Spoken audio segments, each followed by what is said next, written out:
உனக்கு பின்னாடி இல்ல முன்னாடி இல்ல இருக்கிறது ஏச்சிருக்குது போட வலிக்குது. நீ பாக்குறவங்க கேட்கறாங்க, அவரு பார்க்க முடியாது, சும்மா இருக்கு. சரி சரி இருக்குல்ல பரவாயில்ல. அழகான மனு சொல்றீங்க. ஆமா நீங்க தான் படிக்கணும். ஆமா நீங்க தான் அழைக்கணும். நீங்க தான் கொஞ்சணும். வேற யாரும் கொஞ்சம் கூடாது. பக்கத்துல போக முடியாது, விட மாட்டீங்க. பாதுகாப்பு யாரும் பக்கத்துல இருக்க முடியாது. அப்படி இருக்குமோ? ஆமா சரி பரவாயில்ல. நீ பரம்பரை படிக்கிற மஞ்சத்தி படிக்கிற பரம்பரை படிக்கிற ஏன் உங்க அப்பா வேட்டி அடித்தாரா? நிறைய கடற்கலக்கே இல்ல. உங்க அம்மா அடிக்காதுல அடிச்சிருக்காங்க. இப்ப லட்சமே சிங்க இருக்கு. சரி உங்க அண்ணன் அவர் சைஸுக்கு தகுந்த மாதிரி ஊசிக வாங்க எழுதி பிரிச்சாரு. சரி பரவாயில்ல. எவ்வளவு அழகா பேசுறீங்களா? வேட்டை தர்மம் வேணா வேட்டி தத்துவம் கொண்டுதான் வயதான மான்களை அடிக்க கூடாது. மான்கள் குறிச்சு முதல் அடிக்க கூடாது. மான்கள் ஒன்றும் உட்கொள்ளும் போது அடிக்க கூடாது. விஷயம் இருக்கு. வேட்டையும் தத்துவம். சரி நெத்தியில போட்டு பெயர் என்னைக்கோ பசுபதி வாசம் என்று சொல்லப்பட்ட முப்பட்டை. அது யாருக்கு உகந்தது? சிவபெருமானுக்கு. ஆமா சரி கையில் பேர் என்ன? சிலிமுடு. அதோட தன்மை என்ன?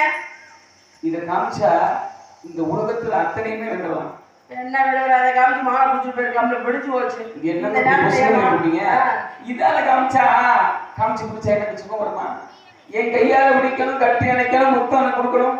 முத்தம்னா என்னங்க? என் மானுக்கு நான் முத்தம் அதுக்கு கொடுக்கும் போது பதிலுக்கு அது எனக்கு கொடுக்கும் போது சொல்லாதீங்க, சொல்லவே கவனமா இருக்கு, ரொம்ப கூச்சமா இருக்கு. ஆமா அவ்வளவு அழகு. சிங்காரமும் நடந்து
குட்டியாடு வப்பி வந்த உள்ளனருக்கு சொன்னா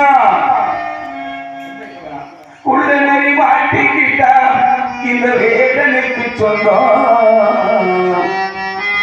கட்டுமாடு தப்பி வந்த அது கலவணிக்கு சொந்தம் சட்டப்படி வாக்க போனா இந்த ஊரு நாயப்படி வாக்க போனா எங்க மான எனக்கு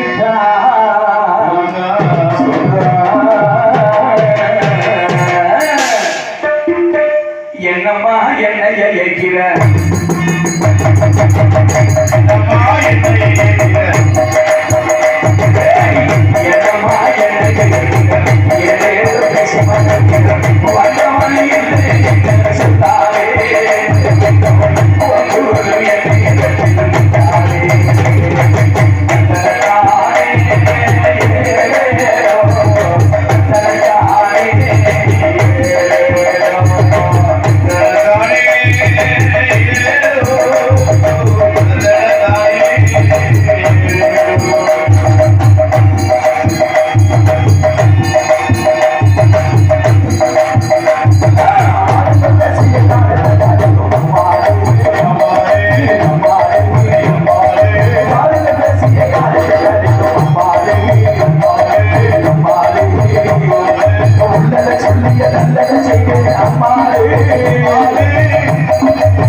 முன்னாடி ஒரு விஷயத்தை சொல்லுங்க. 2 விஷயம் கொடுத்து அருமையான ஐஎஸ் ஒரு நாடகம் சிறப்பாக அமைய வேண்டும் என்றால்